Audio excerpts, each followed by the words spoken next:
आदरणीय प्रधानमंत्री जी से विनम्र निवेदन करती हूं कि इस ऐतिहासिक अवसर पर अपने प्रेरणादायी उद्बोधन से हम सभी का मार्गदर्शन करें।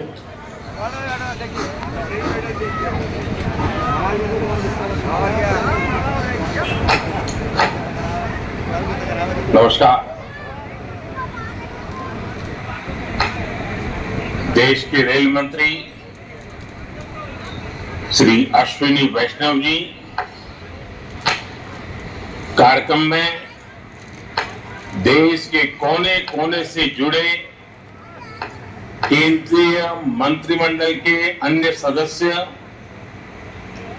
विभिन्न राज्यों के गवर्नर, मुख्यमंत्रीगण, राज्य मंत्रिमंडल के मंत्रीश्री, सांसदगण, विधायकगण, अन्य सभी महानुभाव और मेरे प्यारे भाइयों और बहनों, विकसित होने के लक्ष्य की तरफ कदम बढ़ा रहा भारत अपने अमृत काल के प्रारंभ में नई ऊर्जा है, नई प्रेरणा है, नए संकल्प है। इसी आलोक में आज भारतीय रेल के इतिहास में भी एक नए अध्याय की शुरुआत हो रही है। भारत के करीब 1300 प्रमुख रेलवे स्टेशन अब अमृत भारत रेलवे स्टेशन के तौर पर विकसित किए जाएंगे, उनका पुनर्विकास होगा, आधुनिकता के साथ होगा। इसमें से आज 508 अमृत भारत स्टेशनों के पुनर्निर्माण का काम शुरू हो रहा है और इन 508 अमृत भारत स्टेशन के नवनिर्माण पर करीब 25,000 करोड़ रुपए खर्च किए जाएंगे। आप कल्पना कर सकते हैं, ये देश के इंफ्रास्ट्रक्चर के लिए, रेलवे के लिए और सबसे बड़ी बात है मेरे देश के सामान्य नागरिकों के लिए ये कितना बड़ा अभियान होने वाला है। इसका लाभ देश के लगभग सभी राज्यों को मिलेगा। जैसे यूपी में इसके लिए करीब 4,500 करोड़ रुपए के खर्च से 55 अमृत स्टेशन को विकसित किया जाएगा। राजस्थान के भी 55 railway station Amrit Bharat station बनेंगे। एमपी में 1,000 करोड़ रुपए के खर्च से 34 स्टेशन का कायाकल्प होने वाला है। महाराष्ट्र में 44 स्टेशन के विकास के लिए 1,500 करोड़ रुपए से ज्यादा खर्च होंगे। तमिलनाडु, कर्नाटका और केरला के भी प्रमुख स्टेशंस को अमृत भारत स्टेशन के रूप में विकसित किया जाएगा। मैं अमृत काल के प्रारंभ में इस ऐतिहासिक अभियान के लिए रेल मंत्रालय की सराहना करता हूं और सभी देशवासियों को बधाई देता हूं। साथियों, आज पूरी दुनिया की दृष्टि भारत पर है। वैश्विक स्तर पर भारत की साख बढ़ी है। भारत को लेकर दुनिया का रवैया बदला है और इसकी दो प्रमुख बातें हैं, दो मुख्य वजह हैं। पहली, आप देशवासी, भारत के लोगों ने करीब करीब 3 दशक बाद, 30 साल बाद देश में पूर्ण बहुमत की सरकार बनाई। वो पहली वजह। और दूसरी वजह है, पूर्ण बहुमत की सरकार ने उसी स्पष्टता के साथ जनता जनार्दन की उनकी भावना का आदर करते हुए बड़े बड़े निर्णय लिए, चुनौतियों के स्थायी समाधान के लिए अविरत काम किया।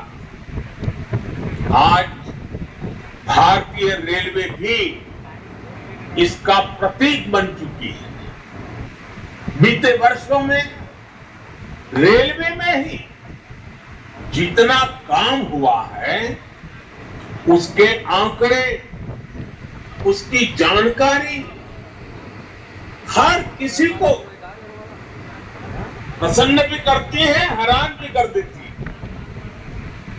जैसे दुनिया में south Africa, Ukraine, Poland, UK और स्वीडन जैसे देशों में जितना रेल नेटवर्क है, उससे ज्यादा रेल ट्रैक हमारे देश में इन 9 वर्षों में बिछाए गए हैं।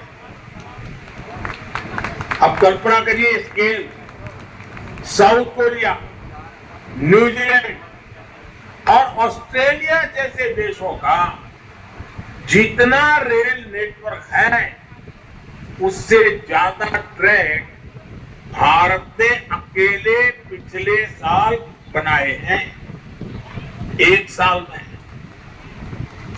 भारत में आज आधुनिक ट्रेनों की संख्या भी तेजी से बढ़ रही है।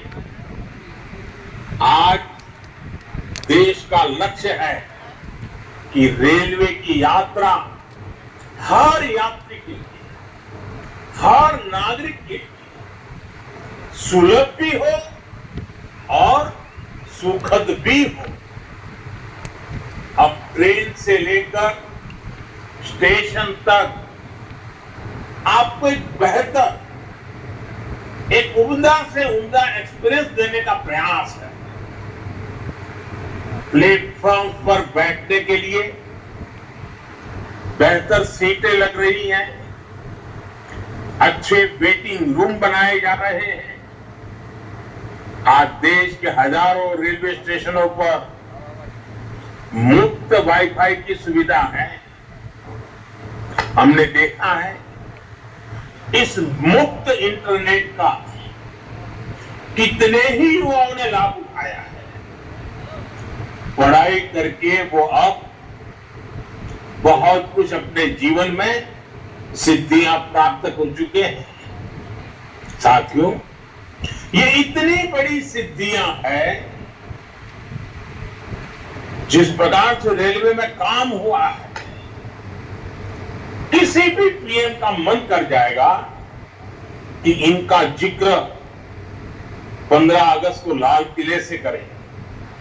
और जब 15 अगस्त सामने है तो मन बहुत ही लालायित होता है कि उसी दिन इसकी चर्चा करूं।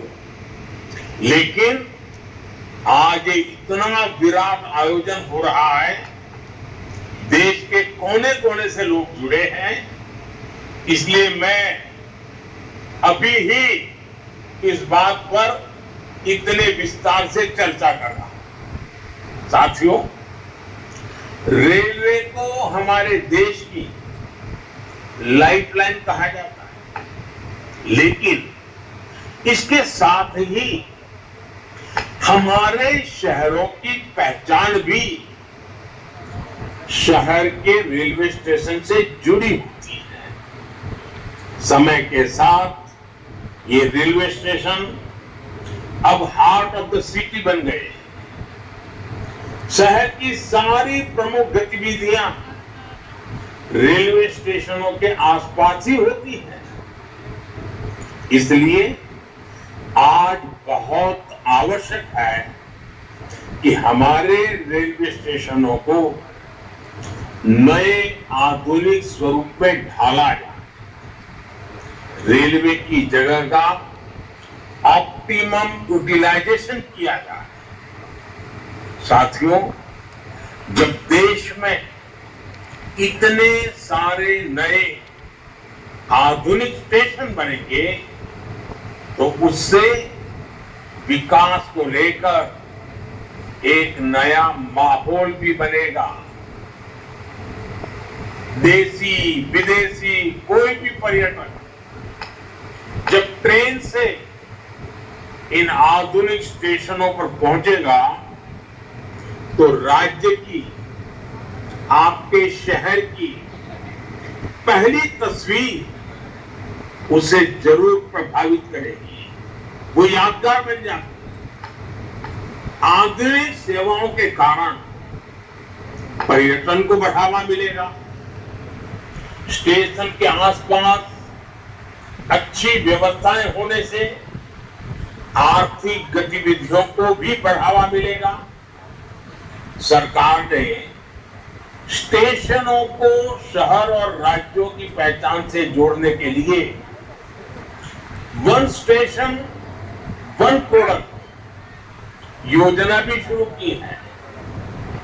इससे पूरे इलाके के लोगों, कामगारों और कारीगरों को फायदा होगा, साथ ही जिले की ब्रांडिंग भी होगी। साथियों, आजादी के अमृत काल में देश ने अपनी विरासत पर गर्व का भी संकल्प लिया है। ये अमृत रेलवे स्टेशन उसके भी प्रतीक बनेंगे, हमें गर्व से भर देंगे। इन स्टेशंस में देश की संस्कृति और स्थानीय विरासत की झलक दिखेगी। जैसे जयपुर रेलवे स्टेशन में हवा महल, आमेर फोर्ट जैसी राजस्थान की धरोहरों की झलक होगी। जम्मू कश्मीर का जम्मू तवी रेलवे स्टेशन प्रसिद्ध रघुनाथ मंदिर से प्रेरित होगा। नागालैंड के दिमापुर स्टेशन पर वहां की 16 जनजातियों की लोकल वास्तुकला दिखाई देगी। हर अमृत स्टेशन शहर की आधुनिक आकांक्षाओं और प्राचीन विरासत का प्रतीक बनेगा। देश के विभिन्न ऐतिहासिक स्थलों और तीर्थ स्थानों को जोड़ने के लिए इन दिनों देश में एक भारत गौरव यात्रा ट्रेन, भारत गौरव टूरिस्ट ट्रेन भी चल रही है। शायद आपके ध्यान में आया होगा, उसको भी मजबूती दी जा रही है। साथियों, किसी भी व्यवस्था को ट्रांसफॉर्म करने के लिए जरूरी होता है कि हम उसके पोटेंशियल को पहचानें। भारतीय रेल में तो ग्रोथ को रफ्तार देने का अपार पोटेंशियल है। इसी सोच के साथ बीते 9 वर्षों में हमने रेल में रिकॉर्ड इन्वेस्टमेंट किया है। इस साल के रेलवे को 2.5 लाख करोड़ रुपए से ज्यादा का बजट दिया गया है। ये बजट 2014 की तुलना में 5 गुना ज्यादा है। आज एक होलिस्टिक सोच के साथ रेलवे के समग्र विकास के लिए काम हो रहा है। इन 9 वर्षों में लोकोमोटिव्स उत्पादन में भी 9 गुना की वृद्धि हुई है। आज देश में पहले की अपेक्षा 13 गुना ज्यादा एच एलपी कोच बन रहे हैं। साथियों, नॉर्थ ईस्ट में रेलवे के विस्तार को भी हमारी सरकार ने प्राथमिकता दी है। रेलवे लाइनों का दोहरीकरण हो, गेज परिवर्तन हो, इलेक्ट्रिफिकेशन हो, नए रूट्स का निर्माण हो, इस पर तेजी से काम किया जा रहा है। जल्द ही पूर्वोत्तर के सभी राज्यों की राजधानियां रेलवे नेटवर्क से जुड़ जाएगी। नागालैंड में 100 साल बाद दूसरा रेलवे स्टेशन बना है। नॉर्थ ईस्ट में नई रेल लाइनों की कमीशनिंग भी पहले के मुकाबले 3 गुना ज्यादा हो रही है। साथियों, पिछले 9 वर्षों 2200 किलोमीटर डेडिकेटेड फ्रेट कॉरिडोर भी बनाए गए हैं। इसकी वजह से माल गाड़ियों के ट्रेवल टाइम में काफी कमी आई है। दिल्ली एनसीआर से वेस्टर्न कोस्ट तक, चाहे गुजरात के समुद्री तट हो या महाराष्ट्र का समुद्री तट हो, पहले से जो सामान ट्रेन से पहुंचाने में एवरेज औसतन 72 घंटे लगते थे, आज वही लगेज, वही सामान, वही कूट 24 घंटे में पहुंच जाता है। ऐसे ही दूसरे रूट्स पर भी टाइम में 40% की कमी आई है। ट्रैवल टाइम में कमी आने का मतलब है कि मालगाड़ियों की गति बढ़ी है और सामान भी अब ज्यादा तेजी से पहुंच रहा है। इसका बड़ा लाभ हमारे उद्यमियों, कारोबारियों और खास करके हमारे किसान भाई बहनों को हो रहा है। हमारी फल सब्जियां अब ज्यादा तेजी से देश के एक कोने से दूसरे कोने तक जा रही है। जब देश में इस तरह का ट्रांसपोर्टेशन तेज होगा तो उतनी ही तेजी से भारत के जो उत्पाद है, हमारे छोटे मोटे कारीगर, हमारे लघु उद्योग जो कुछ भी उत्पादन करते हैं, वो सामान विश्व बाजार में भी तेजी से पहुंचेगा। साथियों, आप सभी ने देखा कि पहले रेलवे ओवरब्रिज का कम होने के कारण कितनी दिक्कतें आती थी। 2014 से पहले देश में 6000 से भी कम रेलवे ओवरब्रिज और अंडरब्रिज थे। आज ओवरब्रिज और अंडरब्रिज की ये संख्या 10,000 से ज्यादा हो गई है। देश में बड़ी लाइन पर मानव रहित क्रॉसिंग की संख्या भी 0 हो चुकी है। रेलवे और रेलवे प्लेटफॉर्म पर यात्री सुविधाओं के निर्माण में आज बुजुर्गों की, दिव्यांगजनों की जरूरतों का विशेष ध्यान रखा जा रहा है। साथियों, हमारा जोर भारतीय रेलवे को आधुनिक बनाने के साथ ही पर्यावरण फ्रेंडली बनाने पर भी है। बहुत जल्द भारत के 100% रेल ट्रैक्स इलेक्ट्रिफाइड होने जा रहे हैं।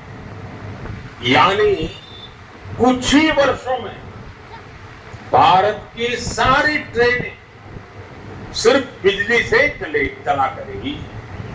इससे पर्यावरण की कितनी बड़ी मदद होगी, आप अंदाजा लगा सकते हैं। 9 वर्षों में सोलर पैनल से बिजली बनाने वाले रेलवे स्टेशनों की संख्या भी 1200 से ज्यादा हो गई है। लक्ष्य यही है कि आने वाले समय में सभी स्टेशन ग्रीन एनर्जी बनाएं। हमारी ट्रेनों के करीब करीब 70,000 डिब्बे, 70,000 कोचेज में एलईडी लाइट्स लगाई जाती है।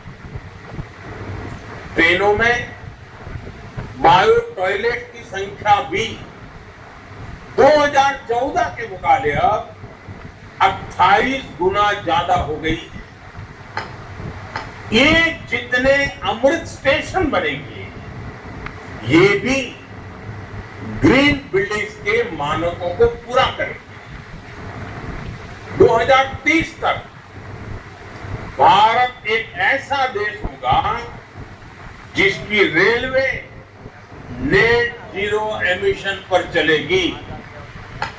साथियों, रेल ने दशकों से हमें अपनों से मिलने का बहुत बड़ा अभियान चलाया है, काम किया है। एक प्रकार से देश को जोड़ने का भी काम किया है।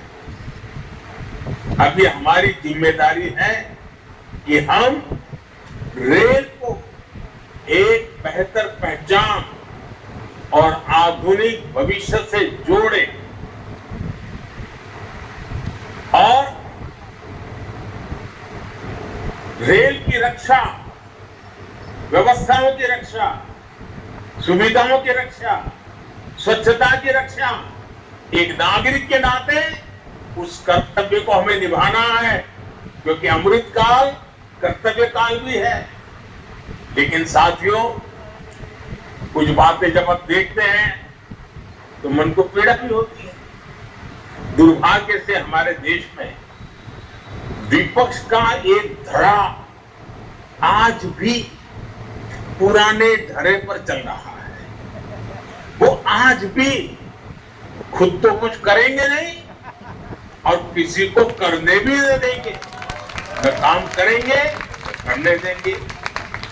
ये रवैये पर अड़ंगी है। देश ने आज की और भविष्य की जरूरतों की चिंता करते हुए संसद की आधुनिक इमारत बनवाई। संसद देश के लोकतंत्र की प्रतीक होती है। उसमें पक्ष विपक्ष सबका प्रतिनिधित्व होता है। लेकिन विपक्ष के इस धड़े ने संसद की नई इमारत का भी विरोध किया। हमने कर्तव्य पथ का विकास किया तो उसका भी विरोध किया गया। इन लोगों ने 70 साल तक देश के वीर शहीदों के लिए वॉर मेमोरियल तक नहीं बनाया। जब हमें नेशनल वॉर मेमोरियल बनाया, उसका निर्माण किया, तो इसकी भी सरेआम आलोचना करते उनको शर्म नहीं आई। सरदार वल्लभ भाई पटेल का स्टैच्यू ऑफ यूनिटी आज दुनिया की सबसे बड़ी मूर्ति है। हर हिंदुस्तानी को गर्व होता है।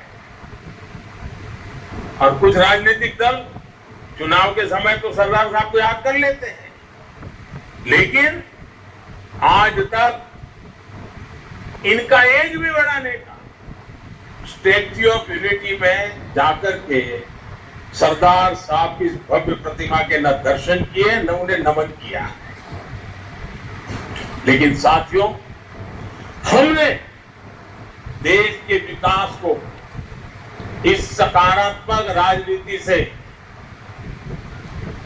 आगे बढ़ाने का फैसला किया और इसलिए नकारात्मक राजनीति से ऊपर उठ सकारात्मक राजनीति के मार्ग पर एक मिशन के रूप में हम चल रहे हैं। किस राज्य में किसकी सरकार है, कहां किसका वोट बैंक है, इस सब से ऊपर उठकर हम पूरे देश में विकास को सर्वोच्च प्राथमिकता दे रहे हैं। सबका साथ, सबका विकास, ये धरती पर चरितार्थ करने के लिए जी जान से जुटे हैं।